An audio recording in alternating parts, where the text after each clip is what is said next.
So thank you again very much for asking me to give this lecture on the history of the debate on divine action. Uh, with such a broad approach, but one that sets much of the foundation for the rest of this lecture series, I find myself in a rather daunting situation. So rather than attempt to tackle everything of relevance, a task sure to fail in the time we have together, I'll instead take a look at several kinds of approaches to God's actions and the philosophical understanding of scientific causality throughout broadly Western intellectual history, and attempt to elucidate some tendencies of the debate through the centuries that are relevant for today. Um, Now, before looking at specifics, I want to note that a general trend I see in debates about divine action in the cosmos, a position that tends to stress either the freedom of God or the autonomy of the sciences. To look at this, I'm going to look at four desiderata from Ignacio Silva um, that he places for a Thomist looking at history. And if we're going to look at things through a Thomistic lens in this Thomistic Institute series, it'd be interesting to look from this. So the four desiderata that Silva is looking for is the omnipotence of God, the involvement of God in the cosmos, the autonomy of nature, and the success of the scientific project. If one is a contemporary Thomist interested in the success of the contemporary sciences, these are good criteria to have in mind. But since the kinds of debates I will survey have differing views of divine action, divine involvement, nature, and science, and because of our brief time, it would be best to keep a deep critical evaluation for other speakers in this series, keeping this to a critical historical introduction. So, moving on to our first debate, the classical Islamic debates that those in the history of philosophy ought to be familiar with. Well, there are many noble places to begin this conversation, especially with Plato, the Stoics, St. Irenaeus, St. Augustine, St. John of Damascus. I'd like to begin looking at one of the more famous debates in the history of philosophy that didn't make it into the mainstream of Latin Christian philosophy, a debate that Thomas Aquinas would be ignorant of. But it has a profoundly marked discourse in Islam. Deeply impressed by the logic and investigative approaches of the organon, Islamic philosophers developed positions at odds with traditional interpretations of the Quran and held that their argument for these positions were rationally sound, arguing that they were the conclusions of reason itself. While the relationship between Quranic revelation, the Sunnah of interpretation, and belief in Islam is complex and does not map onto categories of Christianity, some philosophical positions by the Falasifa seem to be beyond the pale for other intellectuals of the day. The most famous critic of the Falasifa, the philosophers, was a foundational figure in the development of Ashurite Sunni Islam, the primary or the most widely spread version of Islam today.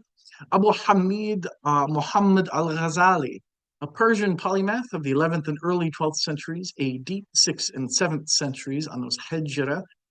His Tahaffut al-Falasifa, or the Incoherence of the Philosophers, is a foundational text in the divine action debate and illustrates several themes of historical interaction of relevance today. Al-Ghazali navigates two different aims in the Tahaffut. First and most importantly, to show that the arguments of the Falasifa do not conclude with logical necessity. The philosophy often claimed that Aristotle was merely the conclusions of reason, demonstratively shown. Second, he wanted to defeat their unbelief, their kifr, as a result of these arguments.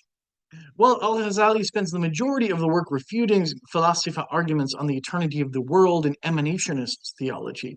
The most interesting argument from the perspective of the divine action debate is al-Ghazali's argument against the impossibility of miracles. Al-Ghazali states that he does not need to draw upon revealed knowledge of the Quran to refute the arguments of the philosophy on natural sciences. Al-Ghazali draws attention to the fact that effects are not logically entailed by their causes, nor causes by their effect. There is no argument in the philosophy of nature that requires with absolute necessity that natural beings continue to operate as they always have been. When a flame is put to a piece of cotton, famously, there is no argument of the philosophers, says al-Ghazali, that excludes the possibility that God creates the burning in the cotton rather than the flame creating the burning in the cotton.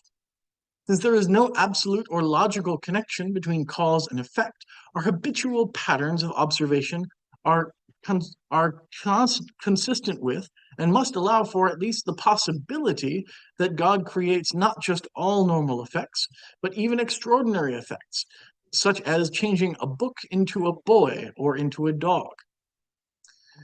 There are two major points for the history of this debate that I want to draw from al-Ghazali. Well, this sort of proto-Humean skepticism reveals a sharp philosophical opposition to assumptions in the current models of the sciences. These models that al-Ghazali opposes portray the sciences as necessary, that their conclusions are inviolable.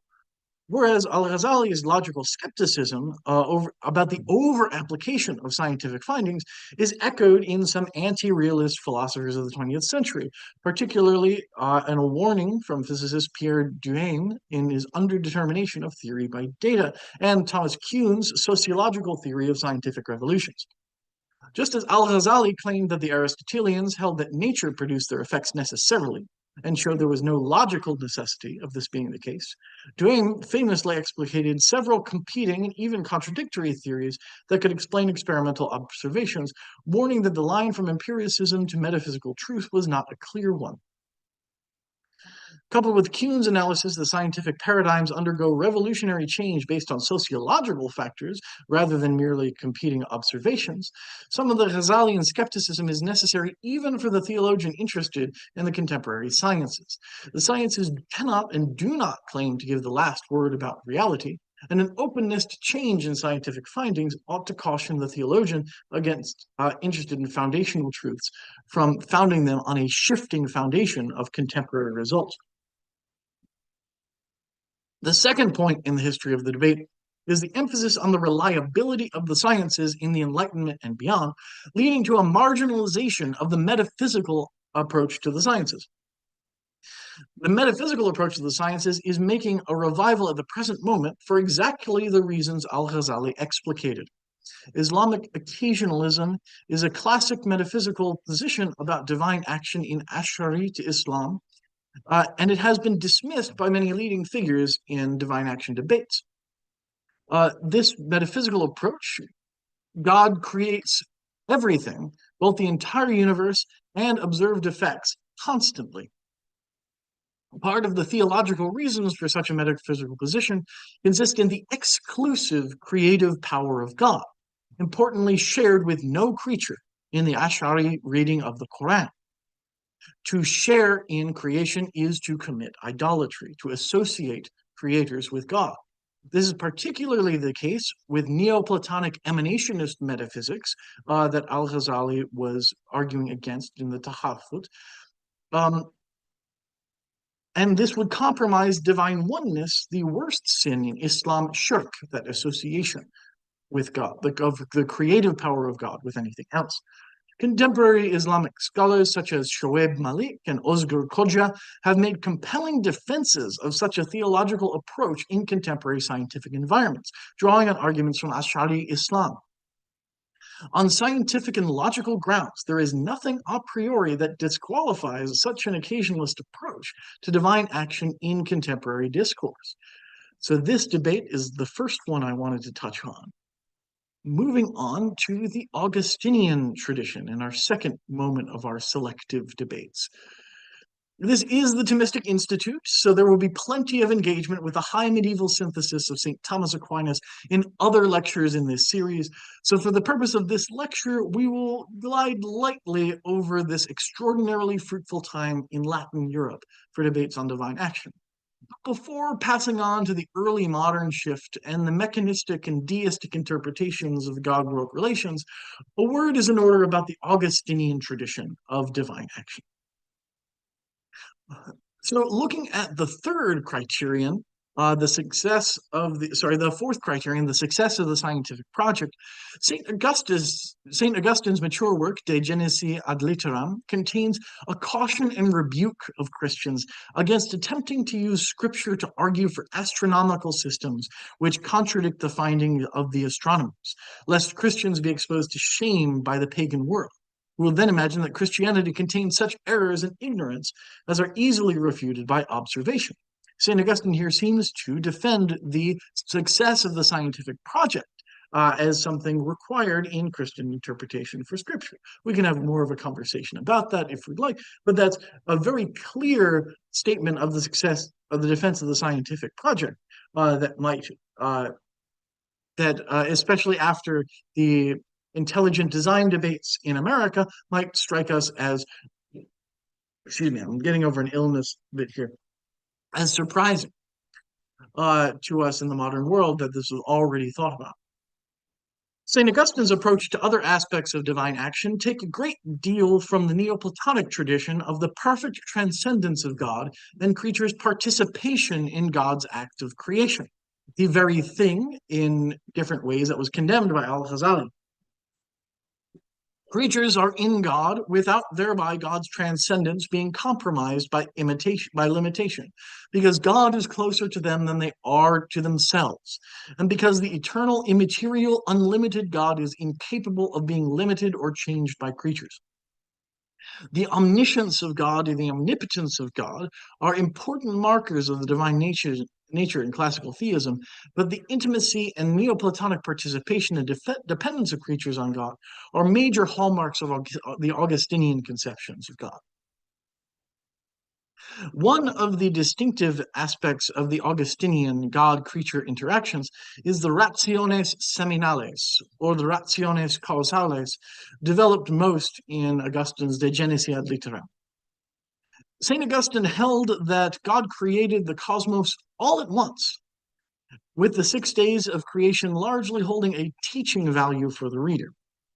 Augustine did, however, see the natural causality of creatures as implanted in them by God and being the source of their abilities to change and develop.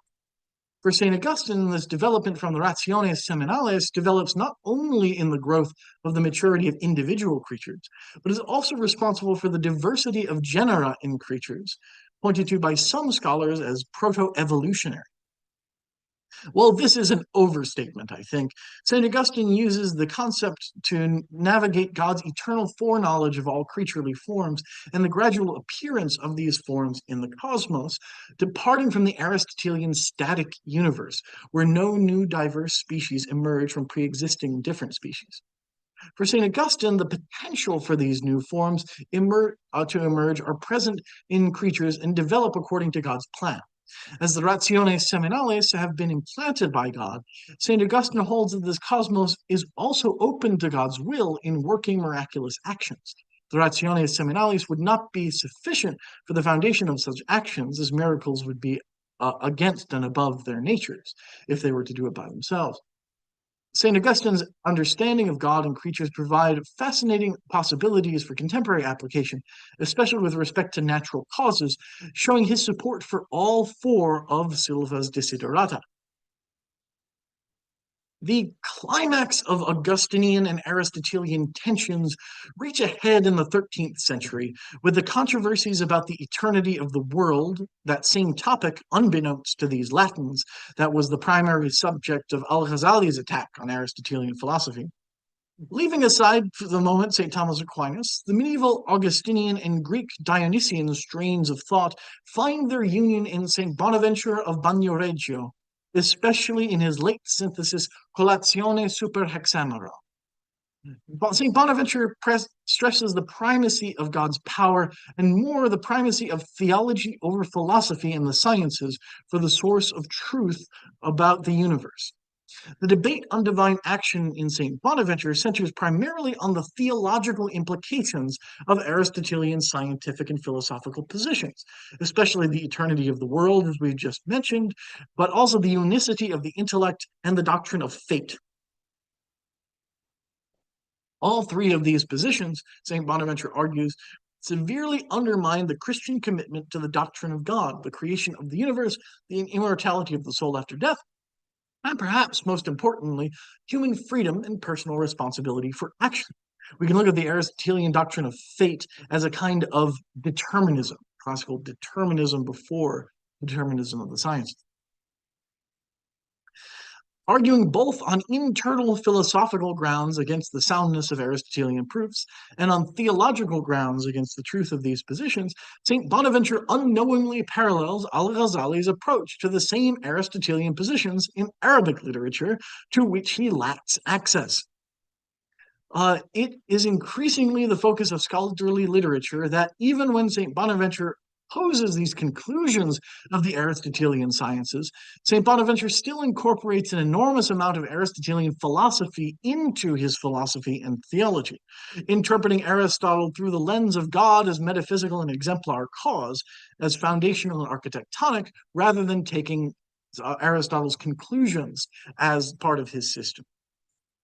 St. Bonaventure's relationship with the Aristotelian sciences may be antagonistic when those findings are used to oppose the truths of revelation, but the overall stance to the findings of the Aristotelian sciences is one of critical appreciation and appropriation. So depending on how one reads the success of the scientific project, St. Bonaventure would be opposed when the conclusions contradict faith, but be accepting when they can be critically accepted. So moving on from that definitely unfair treatment of the massive thing that is the Augustinian tradition to the early modern period. I found this Frater Acum Iste is a marginal doodle. I thought it was the closest to a contemporary portrait I could find of William of Ockham, so I found that pretty fun. So this critical approach to Aristotle continues in the late medieval period into the early modern in a rather different way with the advent of mechanistic and deistic approaches to divine action. Already well trodden in the literature are William of Ockham's rejection of final and formal causality, as well as the rejection of metaphysical species as a real category. Ockham's rejection of the reality of species common to creatures leads him to espouse a divine command theory of ethics, one denying the reality of creaturely kinds or species. There seems nothing left for an understanding of ethics than divine voluntarism. Seeing no commonality between creatures, Occam separates creatures from any sort of internal principles that act outside of God, while insisting creatures are their material cause. This Ockhamite approach sets the stage for the mechanistic turn in divine action, which actually, when you think about the emphasis on the divine voluntarism, that's kind of counterintuitive. But the emphasis, the elimination of the formal and final causes allow for the disappearance of God in purely the efficient and material. René Descartes developed the approach that material beings were truly matter, bodies without Aristotelian form, especially through the concept of material extension. Descartes has also had very little need for stable natures like we find in the Aristotelian system, for God creates and conserves matter and spirit in existence. Famously for Descartes, though, God's existence in creative action is not derived from an investigation of creatures themselves, but of the clear and distinct idea that Descartes himself has of God, which then provides the warrant for belief. It is precisely the discontinuity between Descartes' idea of God and the observed limited cosmos that gives Descartes the argument for God's existence, introducing an important development along the way for divine action. For Descartes, it doesn't seem that creatures need God in order to exist. It's only rather the presupposition of God outside of the empirical evidence that requires a God-world interaction. It's like Descartes' idea of God that requires the existence of God, not seemingly creatures themselves. The final pieces of thought that set up the deistic and mechanistic approach to a God that merely providentially creates a universe and then allows material bodies' own causal interactions to determine the course of the universe come from the work of Francis Bacon and Isaac Newton.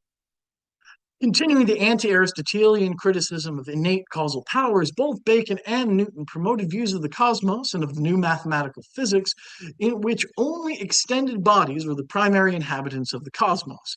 And crucially, these bodies were imbued with force. Now, this is a bit unfair to Newton, which he says he's only limiting it to his realm of mathematical physics, but his approach to the universe became incredibly influential.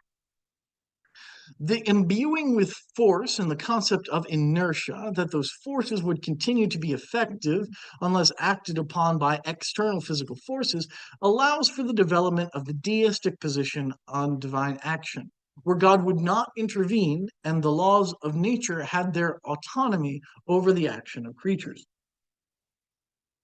With the physical cosmos being made up of only bodies and forces, which is what the end of this cycle gets us, how would God influence creatures outside of creation and conservation? In this worldview, the only ways for God to act in created causes would be to imbue them with force or to move them with force. And it seems that there are no forces unaccounted for in physics. The deistic approach is that God does not intervene in the actions of creatures. This holds up very well with the cessationist varieties of Protestantism, particularly popular in the Anglophone and Germanophone areas in the early modern period. But this position developed into the atheistic mechanistic position with Comte, Voltaire, and Diderot, but remained deistic in much of the Anglophone world. So you can see this division between the Protestant Anglican deistic, moving to deistic in the Anglophone sphere, but in the French Revolution, a direct opposition to religion lets God just fade away in the picture, since God is not needed as a scientific postulate. The famous, oft attributed quote to many people, "What about God?"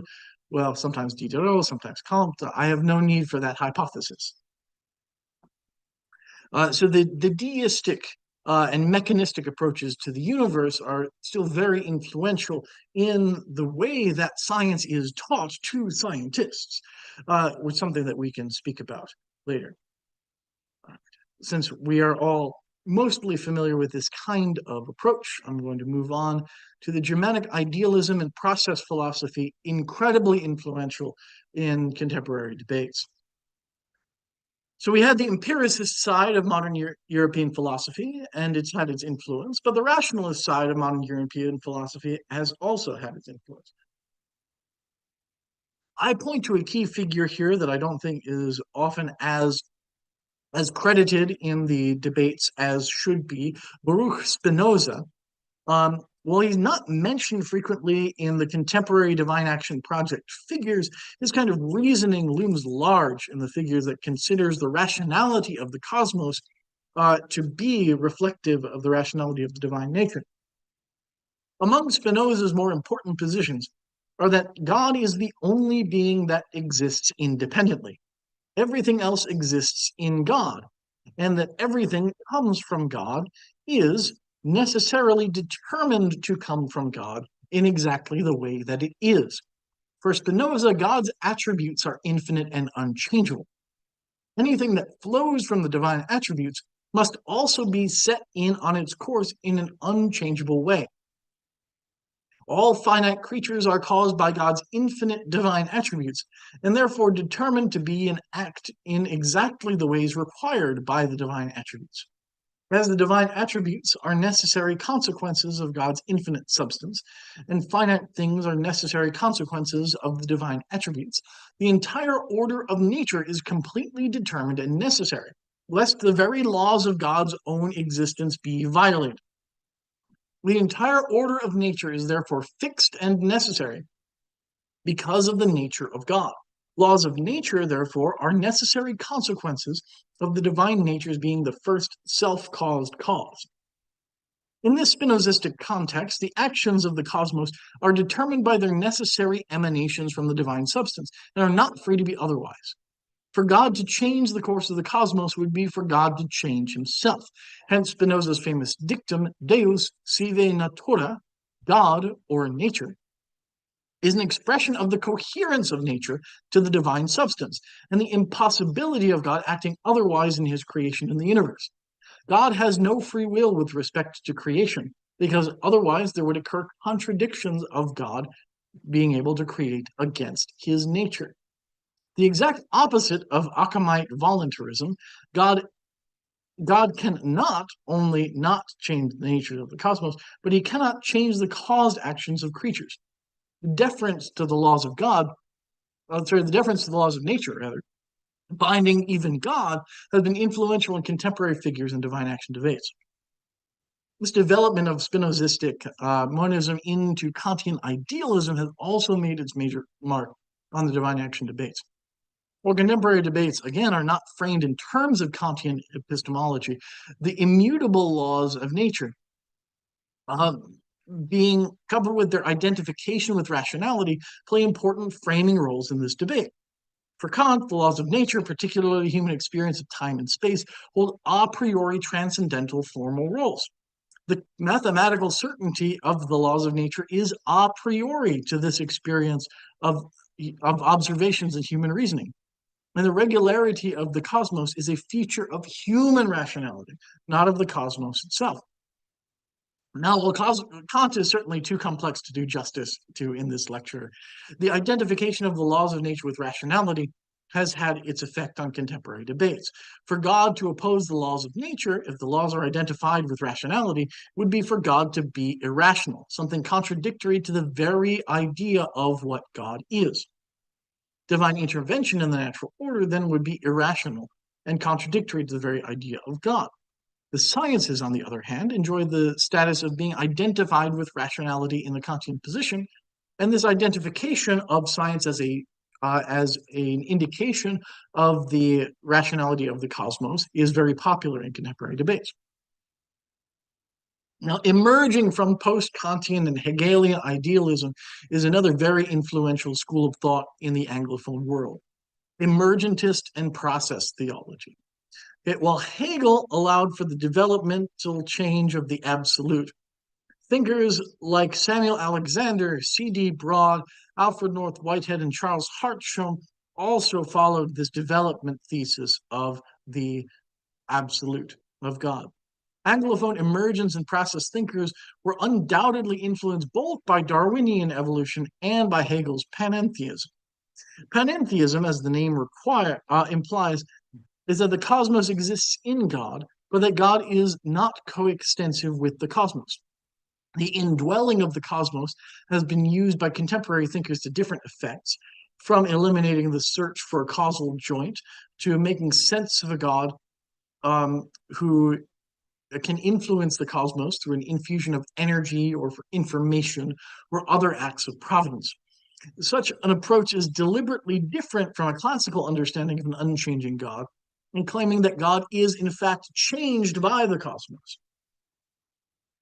Some thinkers use the panentheistic view of God to limit God's idea of foreknowledge or power, having God be self-limiting in a way that some Christian thinkers term kenotic. The emergentist and process views of God changing and developing towards further perfection has become fully mainstream in theology and science dialogue for the past 50 years. Though classical theists have also been active in this dialogue and have responded to panentheistic, emergentist, and process theologies. As a sort of aside, there are certain Angelicum people who've been involved in the dialogue with these lines of thought. Not only the current director of these projects, Father Mariusz Tabachek, has an excellent book on emergence and divine action, but also an esteemed alumnus, one of my favorites, Venerable Fulton Sheen, wrote his agrégé work on God and emergence in modern philosophy. All right, we are galloping towards the end here. We will get a lot more of this quantum revolution and the divine action project with Robert John Russell next time, one of the important contributors to it. But the quantum revolution has had more of an impact than even Newton and Darwin on debates concerning divine action. The mechanistic presumptions of previous sciences was seemingly overturned by mainstream physicists adopting what is now called the Copenhagen interpretation of quantum phenomena. In such an interpretation, photons and electrons are in undetermined states of superposition between different possibilities until they are observed, collapsing the probability wave, the probabilistic wave function, rather, and determining the state of the particles behaving like waves or particles. And Father Tyler Davenport could give you a much better explanation of this than I just did. But the Copenhagen interpretation holds that it is the act of observation itself that collapses what is a metaphysically indeterminate proton or electron status into its determinate state, and implies indeterminism prior to observation is a physical part of reality. The Copenhagen interpretation of quantum phenomena also caused a revolution in physics, seized upon by figures in divine action debates.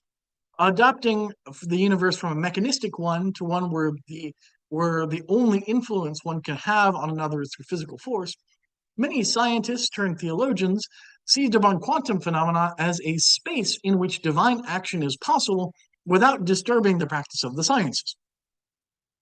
While much more about possibilities for indeterministic physics and divine action will be presented by Robert John Russell next time, an immensely important contributor to divine action debates.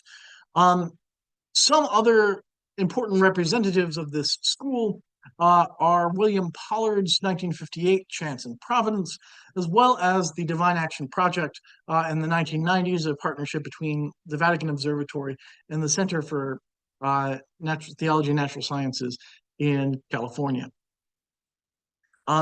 Now, these theories are largely, the theorists here are largely scientists, mostly physicists, who entered theological debates about divine action from the study of quantum and other phenomena, encouraging them to find a decisive place for special divine action, that is, specific acts of God that are not a part of the general providence of creation, marking them out from the deistic or mechanistic school.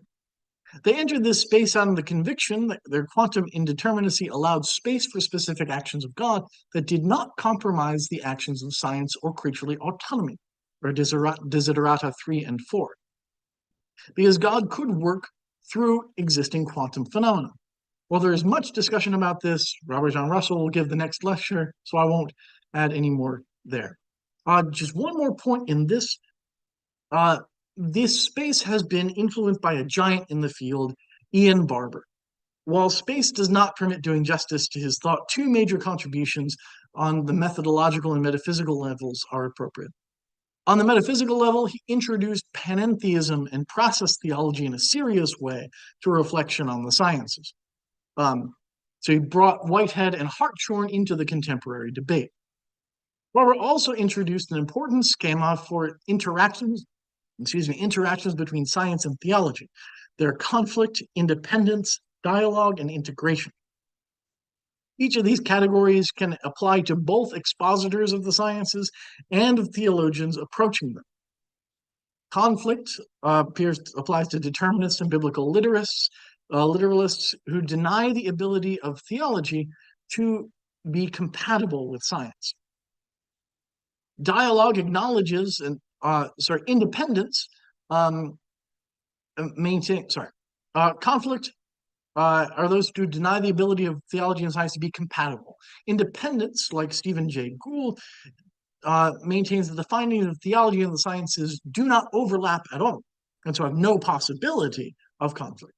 Dialogue acknowledges the overlap of some areas of reflection between science and theology, and may even suggest comparisons of methodology, or that theology should be updated in certain domains to meet the findings of new sciences. Finally, integration evinces a design for systematic use of scientific approaches into a theological synthesis, which metaphysics serves as a mediating science. Barbour points to both St. Thomas Aquinas and Whitehead and Hartshorne as examples of metaphysics being a mediating science between religion and the sciences. Though both as a metaphysician and as a dialogue partner with the sciences, Barbour's influence on the contemporary theology-science dialogue can scarcely be overestimated, as will be clear when you hear lectures on other parts of the series. Now, I want to end with something that I find is fun, that I don't think you'll get anywhere else. which is where contemporary Islam is on questions of divine action. Uh, I assume we are of a largely Christian audience. A sense of what's happening in a parallel religious space, not part of traditional Western history of philosophy, might be fun and appropriate. So I see four major trends of contemporary Islamic thought on theology and the sciences. Two in general, and two with specific metaphysical things to say about divine action. The first two are the neo-Mutazilism of Abdul Karim Soroush and the Islamization of science paradigm of Sayyid Hossein Nasr. The former uses an early Islamic understanding of the fallibility of the intellect to develop a theology of religious experience after Kant and John Hick, to construct a parallel a posteriorism about religious phenomena, including science and revelation. This approach would be agnostic to even the absolute truths of the Quran, but it would bring an important note of pragmatism and skepticism into the claims of the sciences, as well as with religious experience. This is the religious experience approach with those who doubted the Quran's eternal status in Arabic with God. The Mutazilites, the neo-Mutazilism, leans into that skepticism. Sayyid Hossein Nasr, perhaps the most famous living Muslim philosopher, makes the Islamization of science paradigm find that there needs to be more to the empirical methods of the scientific revolution. Those empirical methods of the scientific revolution, as they are limiting and distorting reality. It aims to place the physical sciences back into their appropriate context of wisdom, with religious wisdom being the head of the search for knowledge, refusing to allow the reductionistic approach of data collection to pretend to be the whole story. The sciences would be teleologically driven by the prior respect for revelation. And while empirical methods would still be used, the primacy of revelation would require much more philosophical interpretation of the sciences to be compatible with the vision of the world given in most claims to religious revelation. And while Nasr is a Muslim, he gives great overviews in his different lectures about different religious traditions. Now, the two specific metaphysical positions. Neo-Asharitism looks to reinvigorate the occasionalist approach of al-Ghazali mentioned earlier. Shoaib Malik's excellent volume, Islam and Evolution, defends a fully occasionalistic framework in which God creates the entire cosmos at every moment, while incorporating the habits of God's action as being compatible with observed natural selection. This approach would save the phenomena, to use a Duhamian phrase, of scientific discoveries while interpreting it self-consistently with occasionalism, metaphysically. And finally, the Neo-Sadrian position looks to read the God-cosmos relationship through the metaphysics of Mullah Sadra, one of the great classical thinkers and one of the foundational thinkers of Shia Islam. Mullah Sadra's doctrines of the priority of existence to essence and the necessity of participating existence from God would be very familiar to Thomists. All creatures depend on God and yet have their own kinds of structures and activities derived from participating in that existence. Something that we can see both St. Thomas Aquinas and Mullah Sadra developed independently from their reading of Ibn Sina, Avicenna. Sadrians and Neo-Sadrians, though, are emanationist in their metaphysics and allow for more flux in structures than Thomists do. But many of the same features, such as an omnipotent God involved with the cosmos by participation, supporting creatures' real causality, can be applied to the sciences for a robust theistic approach to the sciences. Now, to conclude, here is a chart with a summary.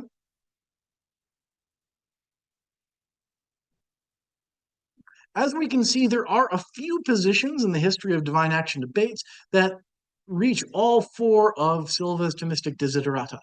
While we've only scratched the surface, this exploration of trends in the history of divine action debates should orient this audience to the year-long lecture series on divine actions, allowing you to more deeply engage in the issues at hand.